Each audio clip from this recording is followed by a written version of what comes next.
Hello and welcome into Pat's Latest. I'm your host, Mike Gambardella, and the Patriots send off their longest tenured player as Mike Vrabel and Elliott Wolf fully take hold of the roster construction for the 2025 version of your New England Patriots. We dive into what that roster construction is going to look like, could potentially be wearing the C from Mike Vrabel in 2025, and talking about a potential quarterback competition.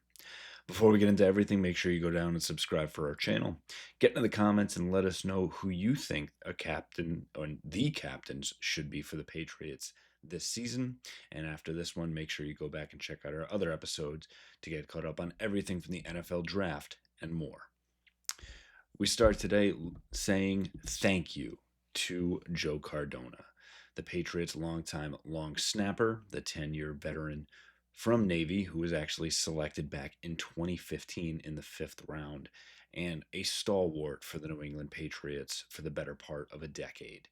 Joe Cardona completely epitomized everything good about the Patriots, not just because a naval and serviceman himself, but someone who I think a lot of people could look up to, and that goes from the youngest of fans to the oldest as well.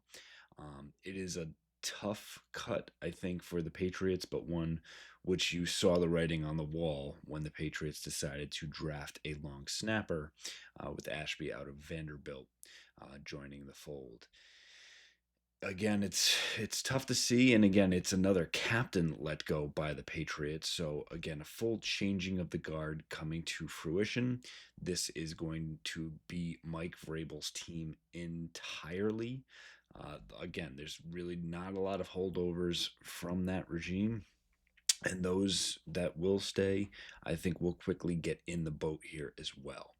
But Joe Cardona gave completely of himself, was a complete team guy, and someone that I think a lot of people looked up to. Um, Julian Edelman was actually quick to take to Twitter to say this was the quote, Joe embodied the Patriot way. He was a great teammate on the field, but even better guy off the field. Looking forward to what the next chapter holds for you, Lieutenant Cardona. Again, thank you to Joe Cardona. And while he won't be with the Patriots, he will always have a rooting fan base for him in whatever the next chapter holds, should he decide to continue to play, and could absolutely get a look at a long snapper position. But I think for the Patriots right now, excuse me, it did not make sense to continue to pay a contract of that level when you can get a low rookie coming in at it as well. For the Patriots, now looking at that roster construction with a lot of those rookies coming in to take some veteran jobs, which is very normal here in the NFL. What isn't normal is the number of undrafted free agents that you'll probably see in the Patriots camp. Again, that 90 player mark that you're allowed to carry through until midway and closer to the end of preseason, but it's going to be 17 undrafted free agents as of right now, rounding out that number. So 74 players on the staff, including the draft, on the roster, I should say, including the draft picks. And it's actually going to be 91. They don't need to cut a player before they sign the UDFAs because of the international exemption for the pathway players, thanks to French defensive tackle Wilfred Penney from Virginia Tech. Now, even though he did play for the Hokies and had a pretty impactful career with them as well because of that international pathway program, he will be an extra player that the Patriots do get to carry on this roster, at least for a little while. So when you look at it, just about a third of this roster for the 90 man will be rookies, with the 14 plus free agents joining this team for Mike Vrabel's first free agent class at the helm of the Patriots. The big one, which we just mentioned, is that only one player, initially named a captain from last season, remains.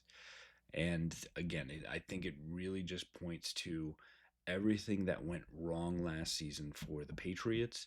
They are absolutely trying to pinpoint and correct, whether that be shortcomings on the offensive line, whether that be the growth from the quarterback position, whether that be production from your wide receivers, whether that be the yards given up by the defense.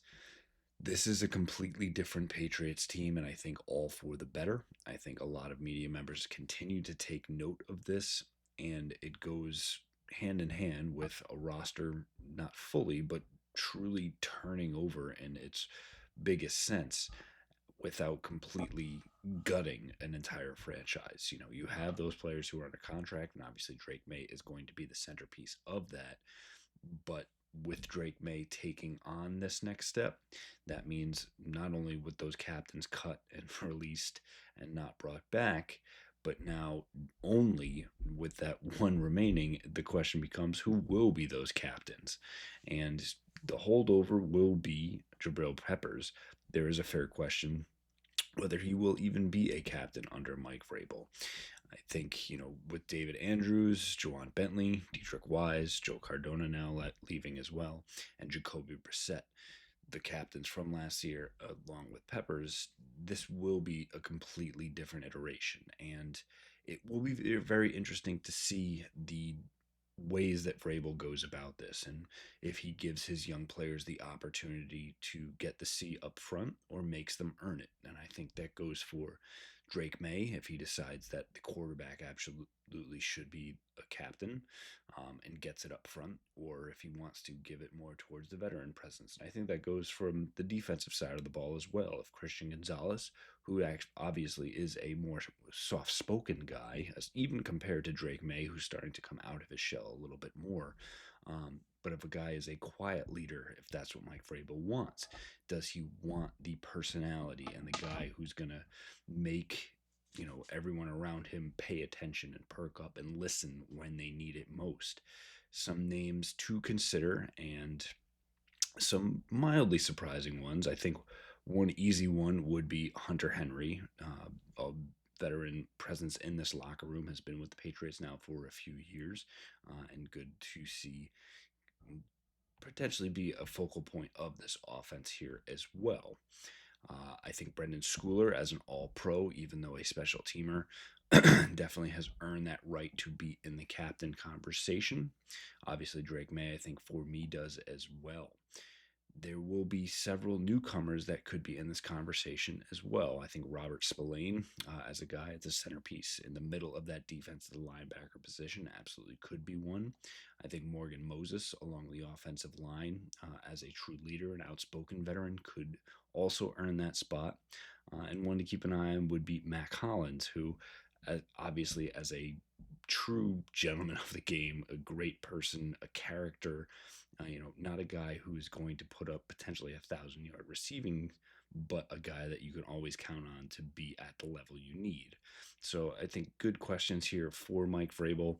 The last one, which would be a big question mark, is would he think about giving it to Stephon Diggs? Now, I know that there have been some documented issues with Diggs in locker room and production and who does he get along with. I think in a year where he absolutely wants to prove himself and go out and earn everything in front of him, especially coming back from injury, I think he would absolutely be the type of player this year to really help everyone out. And don't be surprised at the end of the day if he is wearing that C on his chest when the Patriots kick off in 2025. Finally, we look at a QB competition boiling for the Patriots. And no, not a QB1 or even at QB2. We know Drake May is the face of this franchise and will take off running with it. Joshua Dobbs as the backup quarterback and veteran presence. We talked about Woolbridge being the undrafted free agent that has already signed for the Patriots. But there is now a rookie minicamp invite, and a great story because it's a local product, and not only a local product, but a Massachusetts native as well. So Brown University quarterback has come in and earned that right. So Jake Wilcox gets a chance to come in and play for his hometown team, checking in out of Everett, Mass. Gets the opportunity to compete for that rookie camp. He was actually a 3-year starter at Brown, one-time captain as well. Completed nearly 70% of his passes, so was a fairly accurate passer for over 7,000 yards. Was a bit of a gunslinger, though. Had 41 touchdown passes to 31 interceptions. But the thing that circles it on for me is a guy that is a true athlete. His Raw athletic score of 8.43 is actually ranks 165, and while that might seem like a low number, that's 165 out of 1,045 quarterbacks who have tested through the draft process since 1987.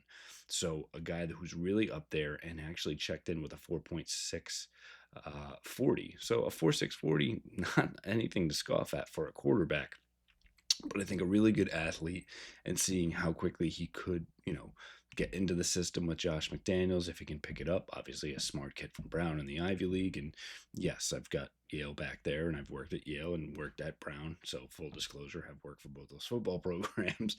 But again, good to see that there. Would not be shocking to see him, give Wooldridge absolutely a run for his money for this third quarterback spot.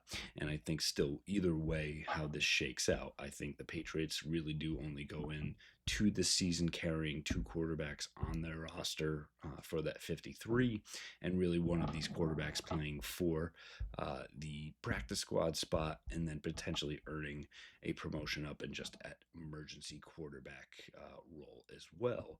But again, a tip of the cap to the Brown University quarterback for earning the invite, and we're looking forward to see what he's able to do on the practice field soon enough.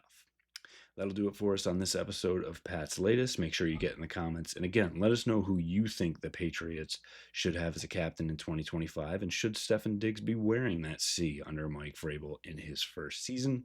Make sure you go down and subscribe for the channel. Give us a like if you like what you hear. Go back and check out all of our old videos. And we'll continue to bring you everything on your New England Patriots. Fight on, Foxborough.